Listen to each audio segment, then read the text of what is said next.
What a great way to walk into the pulpit on the last day of Revelation with that kind of prayer and that kind of worship. And thank you so much for the worship team.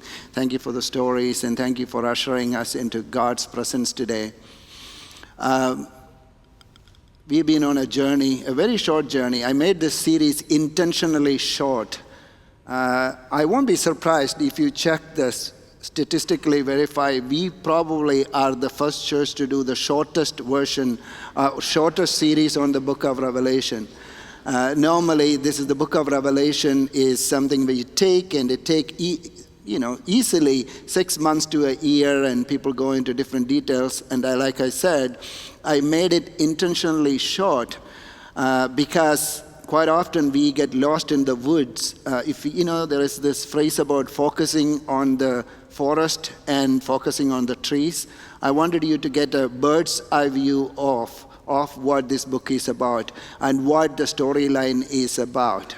And if you forget everything, one thing I want you to remember, I repeat this, the book of Revelation is not a movie, it is a movie trailer.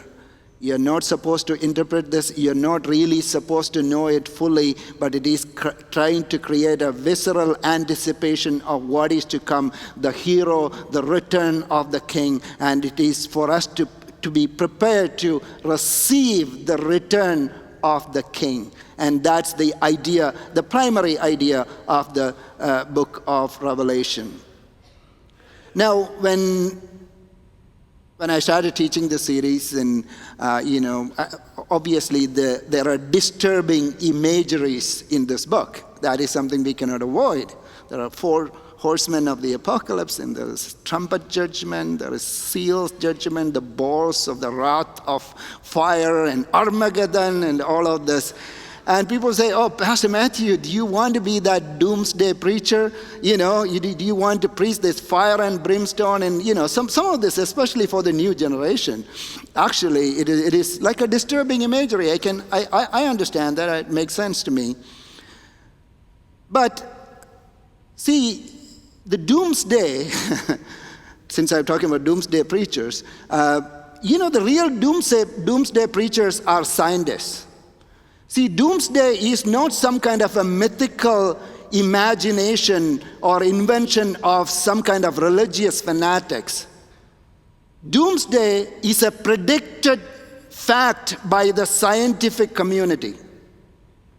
There is this body called the Society of Atomic Scientists, and they put out a doomsday clock. You can check, Bulletin of Atomic Society publish a doomsday clock, and they update it every year or so based on the I think I have a picture of the latest doomsday clock, which was set in January 24, 2023.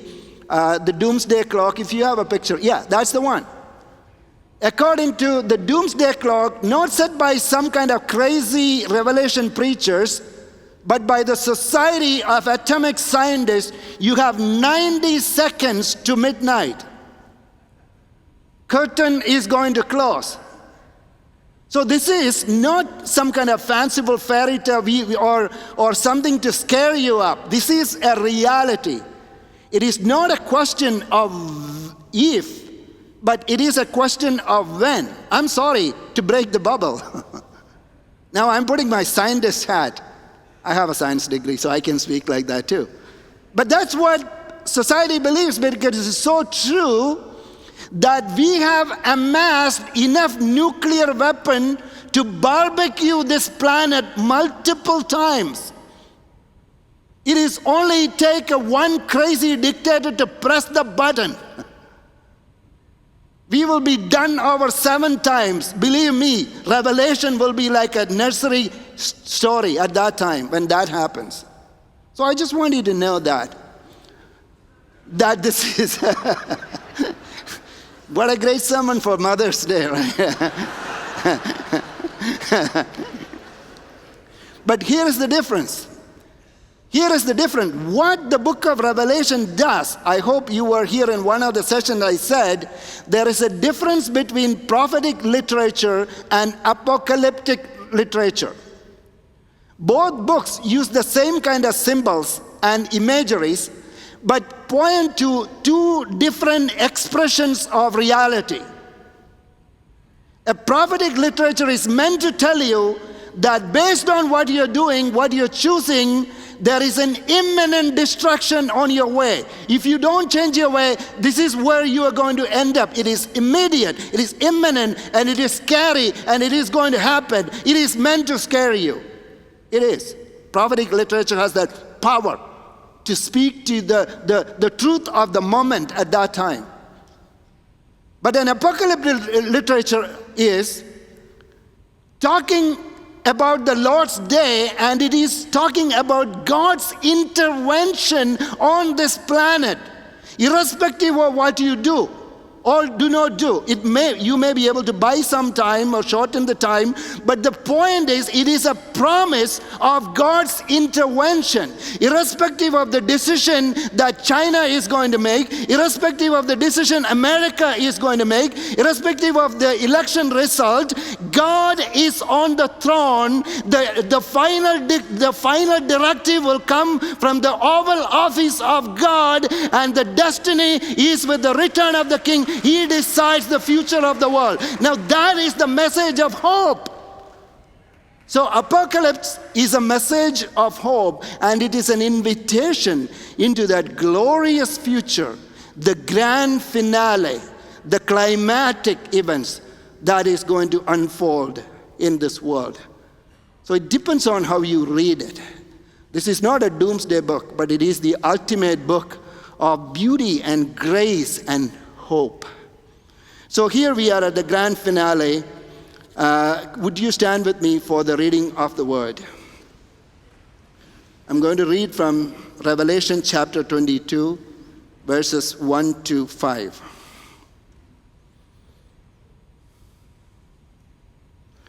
Then he showed me a river of the water of life, clear as crystal, coming from the throne of God and of the Lamb, in the middle of its street. On either side of the river was the tree of life, bearing 12 kinds of fruit, yielding its fruit every month. And the leaves of the tree were for the healing of the nations. There will no longer be any curse, and the throne of God and of the Lamb will be in it, and his bond servants will serve him. They will see his face, and his name will be on their foreheads. And there will no longer be any night, and they will not have the need of the light of a lamp, nor the light of the sun, because the Lord God will illumine them, and they will reign forever and ever. This is the word of the Lord. You may be seated.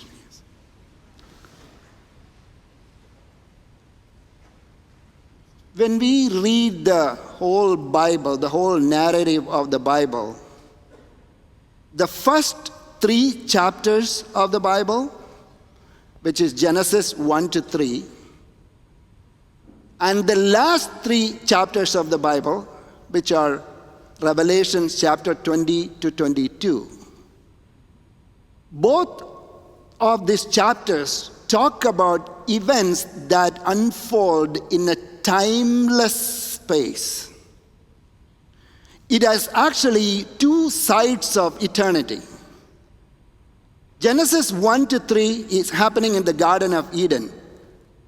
And some people believe that they are actually literally, there are literal trees and literal rivers, which is all, there is a fusion of reality and kind of, not fantasy, natural and supernatural kind of mingled in Genesis chapter 1 to 3.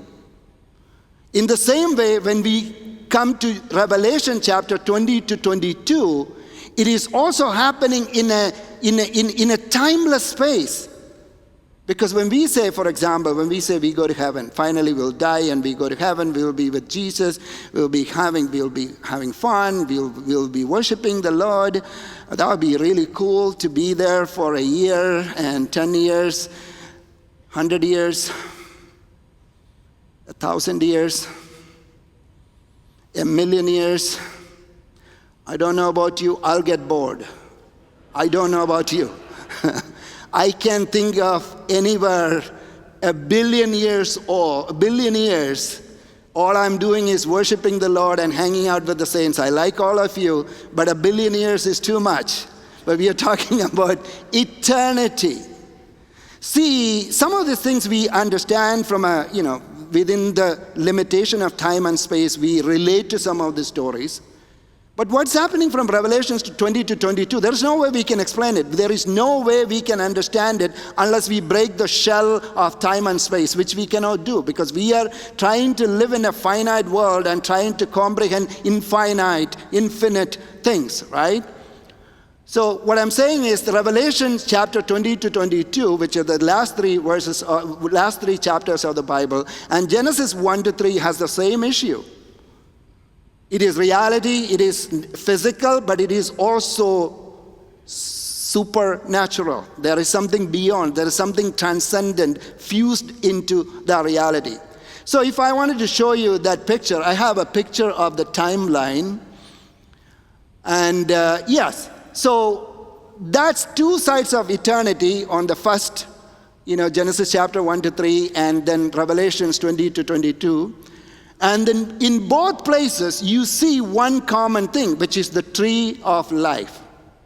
There is a tree of life in Genesis chapter 1 to 3. When you read that story, you know that. So let me read a verse. Genesis 3:24 says, "So he drove the man out." This is after the curse or after the event we call fall. "So God drove the man out, and at the east of the Garden of Eden, he stationed the cherubim and the flaming sword, which turned every direction to guard the way to the tree of life." So this biblical story starts by an exile or denying man or humanity from participating from the fruit of the tree of life. There is a guard placed. But now the story ends in the book of Revelation, the last three chapters, by us regaining the access to the tree of life. Actually, that is the entire narrative. If you picture the Bible as a movie, that's the whole story of a protagonist losing something and trying to find, in the end, find redemption. And all we are looking for is the tree of life. And how was this made possible? By a tree that came right in the middle. Galatians chapter 3:13 says, "Christ redeemed us from the curse of the law, having become a curse for us. For it is written, 'Cursed is everyone who hangs on a tree.'" So the tree that was in the middle, which is the cross of Christ, brought us the redemption and allowed us to regain that tree we lost in the Garden of Eden. What we lost in one side of eternity is finally regained on the other side of eternity. That is what we read today, and that is the story about us coming back to the tree of life. Now, last week we saw an army of 200 million plus soldiers led by the kings of the east crossing the river Euphrates and arriving at a place called Armageddon, or the mountain of Megiddo, and there happens the battle of Armageddon. That's what we saw, right? And then we see Jesus coming back and fighting this battle. Now that is where the merging of reality, physical world with the supernatural world, because Christ is not physically present at that time, but this army is apparently a physical, real, material army. And then God intervenes. There is this collision between the natural world and the supernatural world in Armageddon. That's why that war becomes spectacular in some way. And at the end, we saw, in the end of the war, we saw the evil trinity is destroyed. You remember the evil trinity?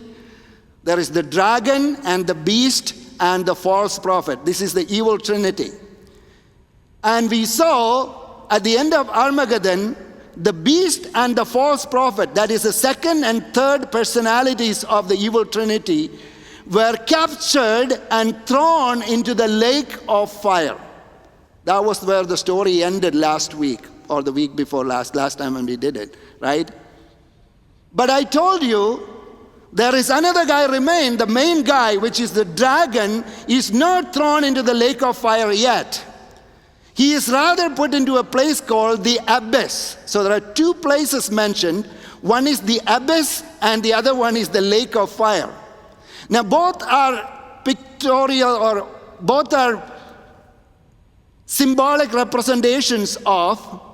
An abyss is basically a prison where the evil spirits are kept on a temporary prison sentence. So even before, when we read the book of Revelation, we can see the abyss is being opened, the locust monsters coming out and all that. It's a previous, anyway, let's not go there. But the abyss is a temporary prison for the evil spirit. And that's where the dragon is. So he can still come on bail, right? His story has not finished yet.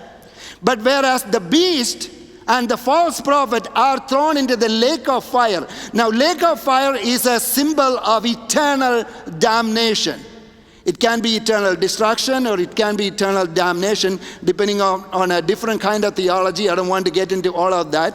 But there's two different places. Anyway, the two of them went to the lake of fire. Their story ended, but the dragon still remains.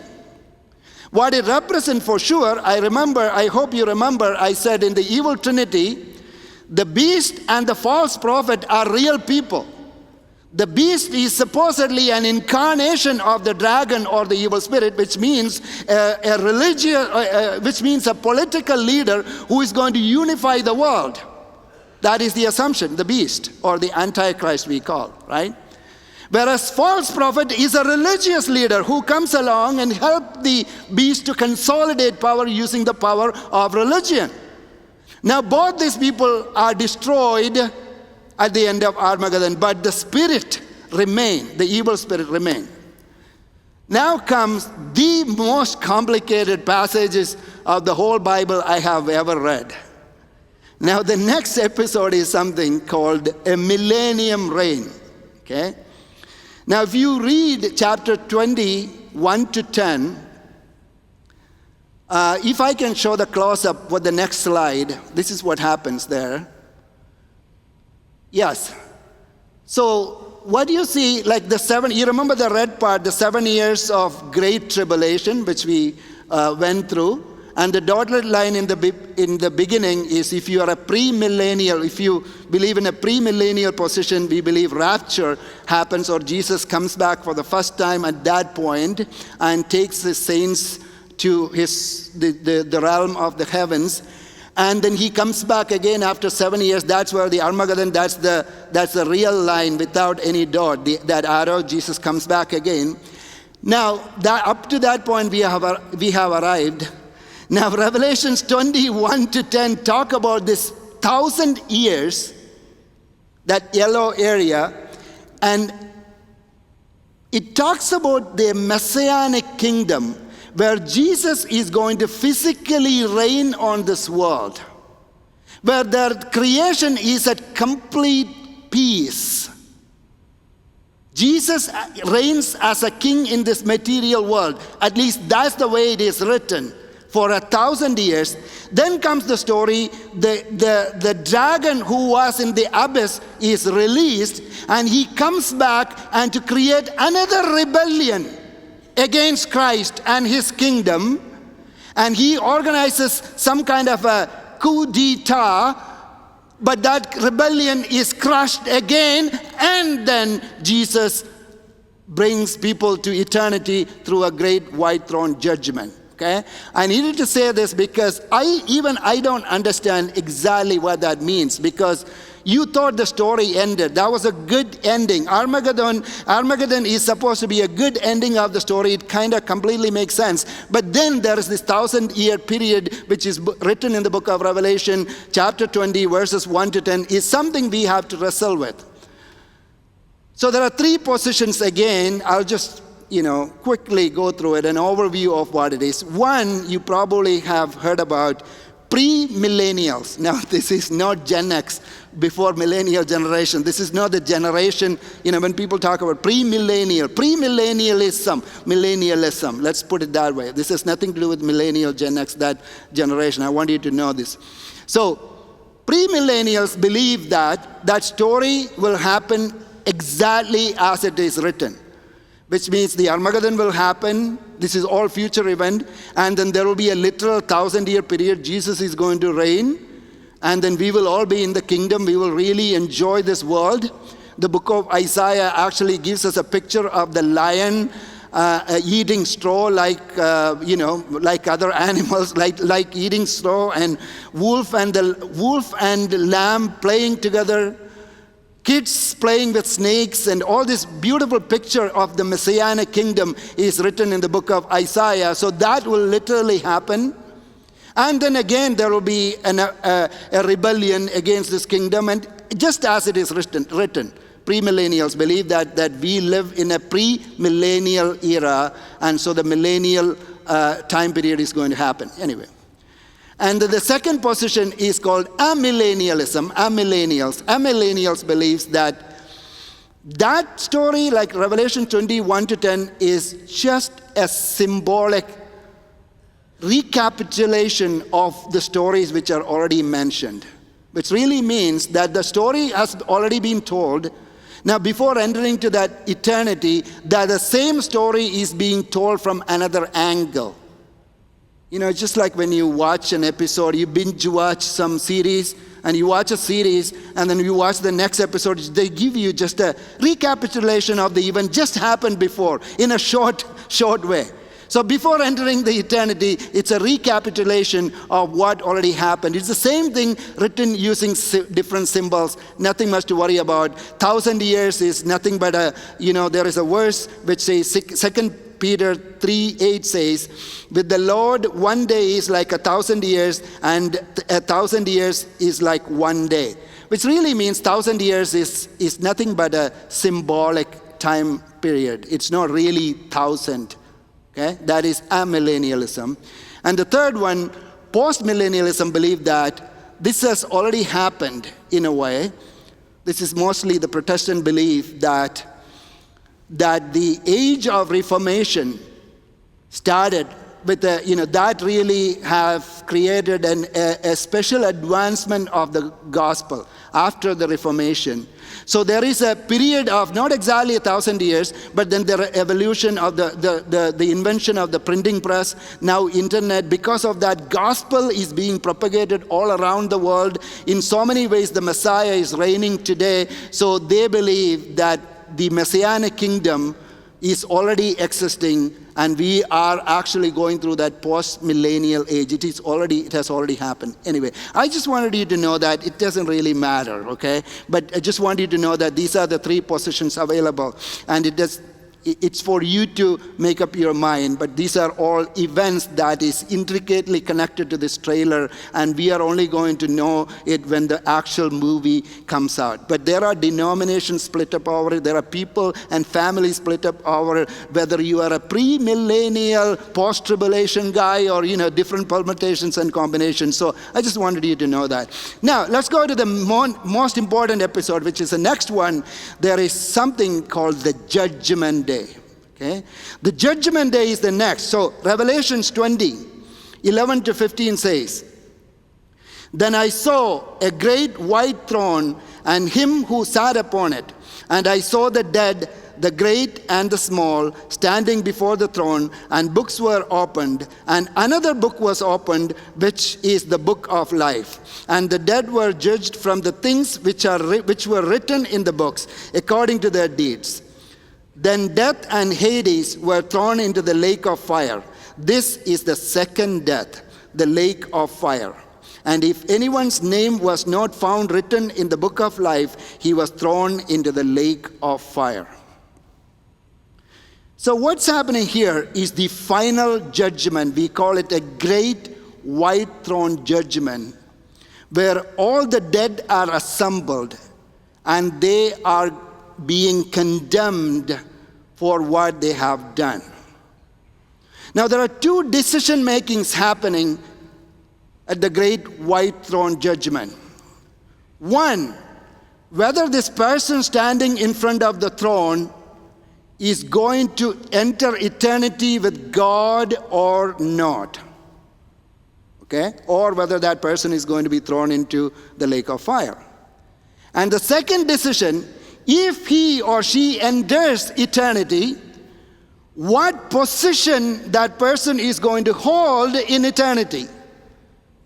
Now that is news to many people, because we assume when we go to heaven it is some kind of a socialism, right, where everybody will be equal. No, there is no socialistic understanding in heaven.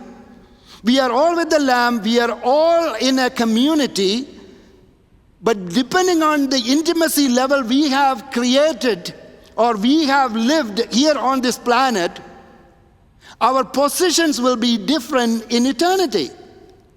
Now, if you are into it, there are different studies on it, like, what kind of rewards you are going to receive in eternity.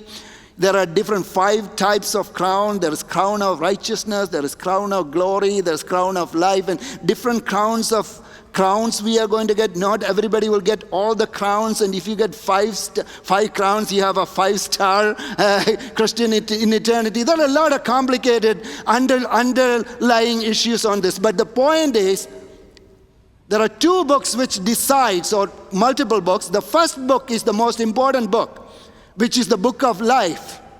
The book of life decides whether this person is going to enter eternity with the Lamb or not. When Jesus said, I am here to give you life, he didn't stop. He said, I am here to give you life, but life abundant.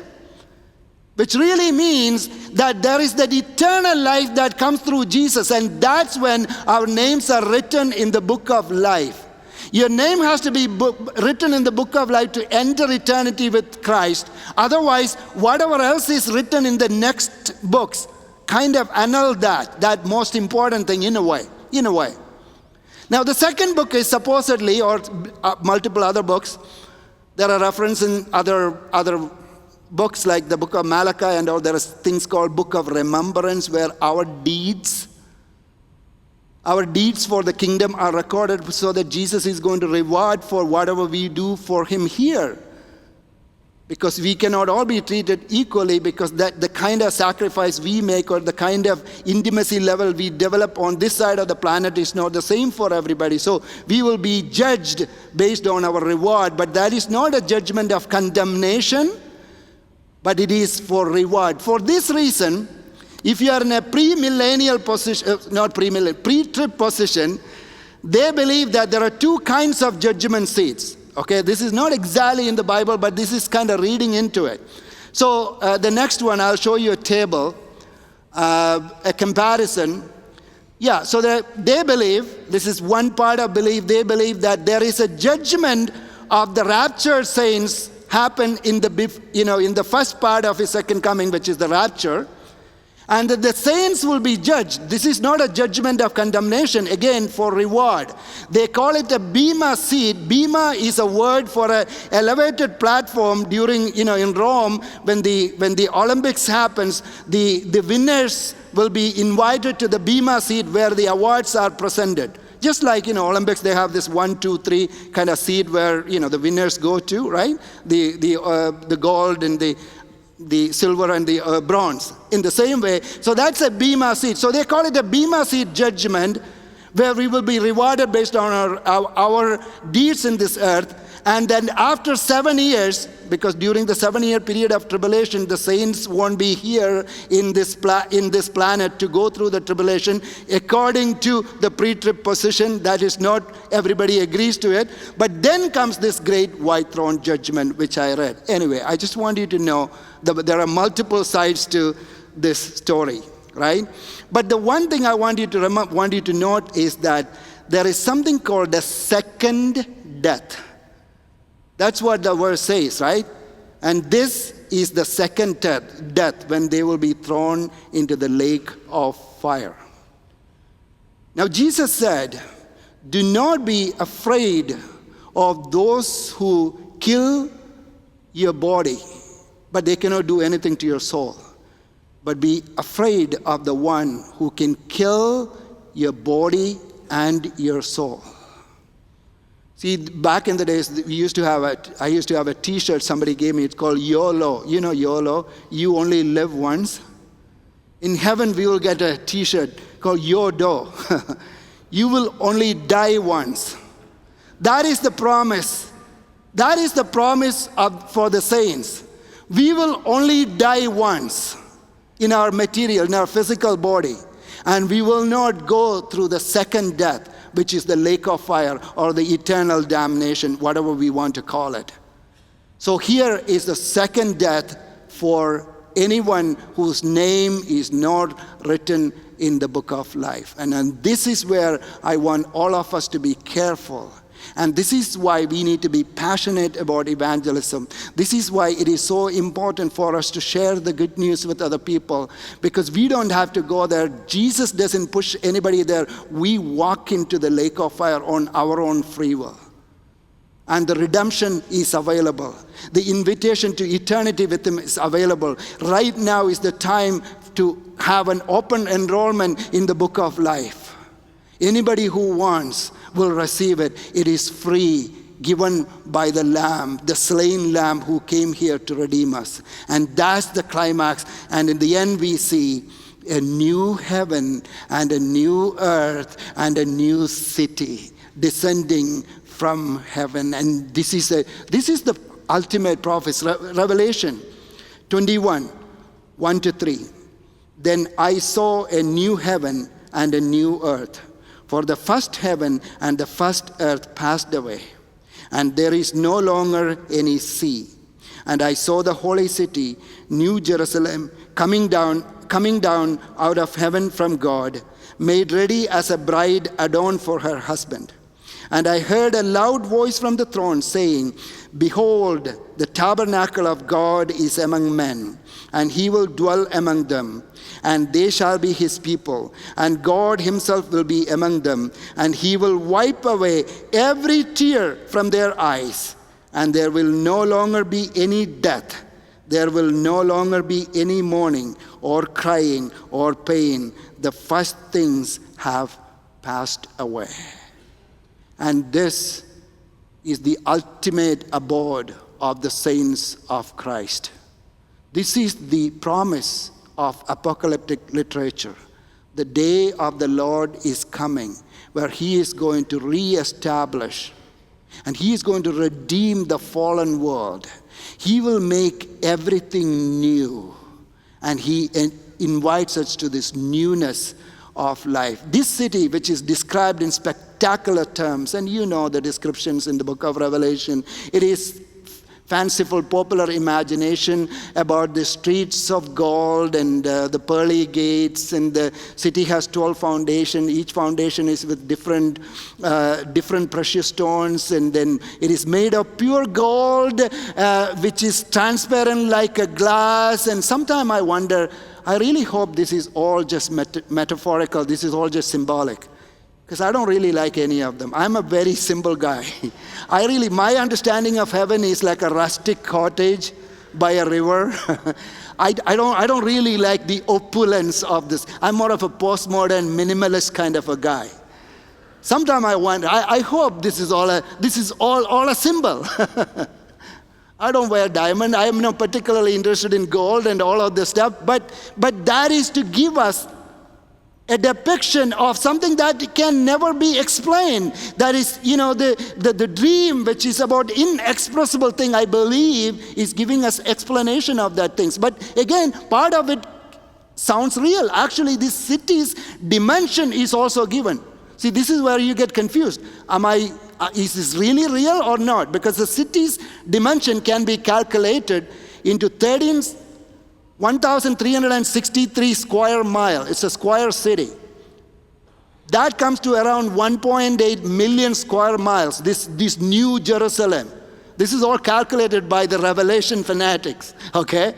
And they say it's around 1.8 square million, which is almost half the size of the U.S. Now that's the new heaven and new earth. And you wonder, I don't know how many people can fit in this place, right? Because we're talking about hopefully billions of people. I hope so. But so that sounds like a small city. But then there is another interesting thing about the dimension. It is not just a square, it is also a cube. It also gives a height to the city, which we are not used to. So it says it's 1,363 square miles and length, width, and also height. So it is high by 1,363 miles. So some Revelation experts have calculated this to be like an apartment complex, right? So if you calculate a ceiling height of, say, 1 mile, we boast about our 15, feet high ceiling or cathedral ceiling. Let's take a 1 mile high apartment complex. Then we can have 1,363 floors in this place, right? That comes to, there is some calculation, I don't know, fine. I don't even remember. I think I noticed it. Yeah, according to that, it says it will make it almost 2.5 billion square miles. Now that's just enough, according to them. They say, if you think that 20 billion people are going to be in eternity, 20 billion people are going to be eternity, that sounds about okay, comfortable. 20 billion people are going to be in eternity. They will all get an apartment of 10-acre size. Okay? That's something I can live with, 10-acre with 1 mile up, right? So anyway, so these are people who have a lot of free time. they calculate. I just copied it down from the internet, so I thought it was really funny to have all of these calculations and everything. But anyway, all I want you to know that all this description of the heaven, in my opinion, I might be completely wrong, okay? The description of heaven, just like the description of the Garden of Eden, the first 3 chapters of the Bible and the last 3 chapters of the Bible, it explains the reality like skyline. You look at the skyline of a city, whether it's Los Angeles, whether it's Chicago or New York or Mumbai. When you look at the skyline, in a skyline, any city skyline, you will see buildings, but then you will also see sky, right? There's sky.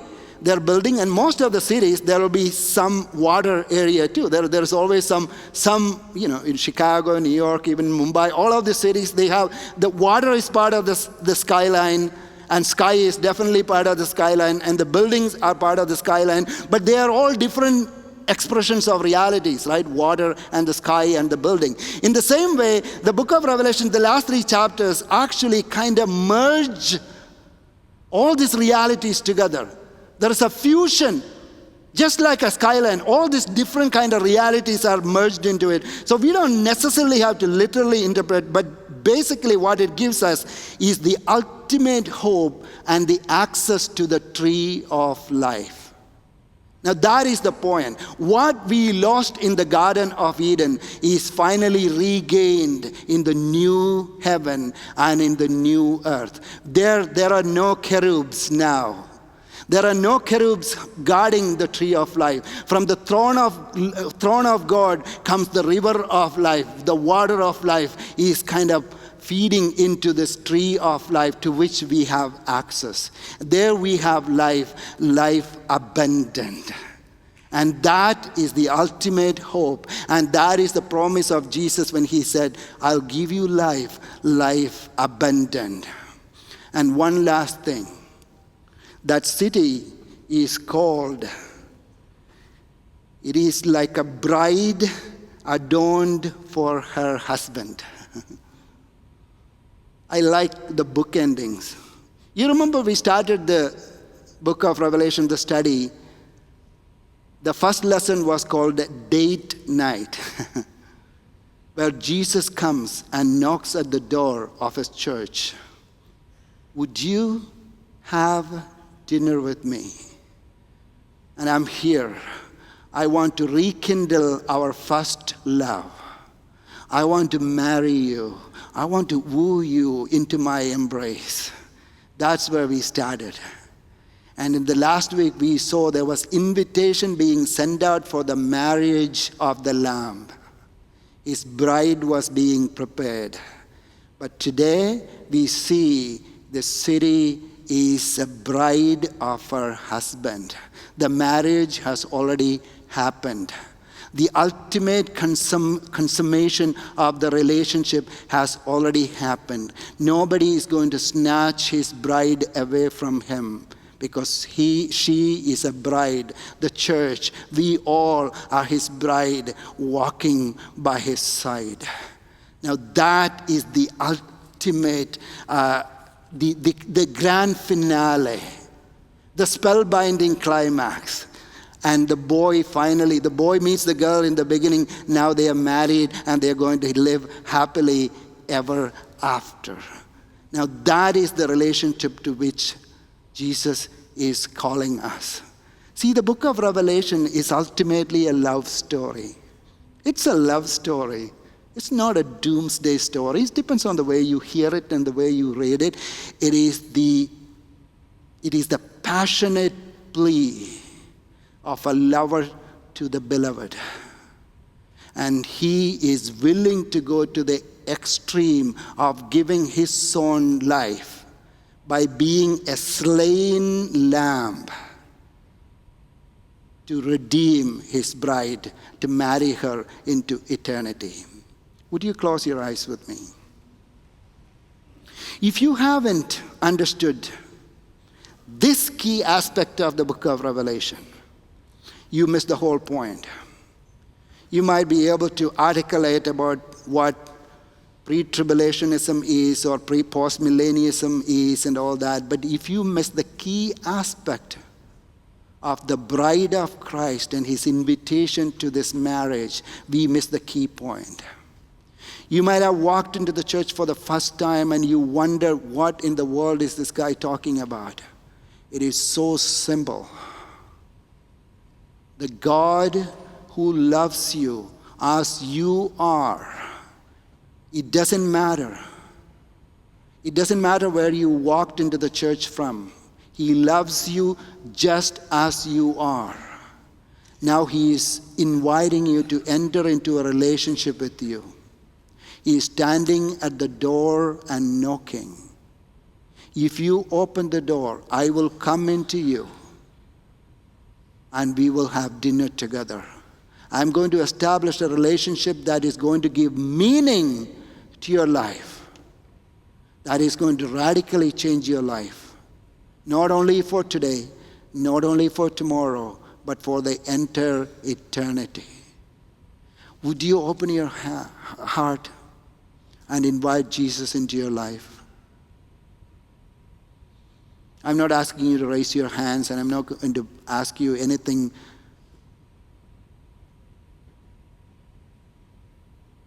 This is not about theatrics, but I want you to know that this is a moment of decision that is going to change your eternity. So as I pray, I hope you'll pray in your heart, inviting him into your life. Jesus, we pray for the return of the King. You came once. You did not look like a king. We all walked around with our own presumption of what God is or who God is. But you were born in a manger. You were like a wandering preacher, ended up on the cross the worst possible way a person can die. We did not recognize you. But we know that you're coming back again. Every eye will see, even the ones who pierced him. So Lord, at the foot of the cross, we lay all our assumptions, all our prejudices and all our ideas and all our understanding. We open our hearts so wide that you can walk into our life, oh Lord. So we change, we give everything to you, we surrender everything to you so that you can embrace us into your fold. We would want to be your bride. We want to be with the King for eternity. We want life abundant. Amen. Amen.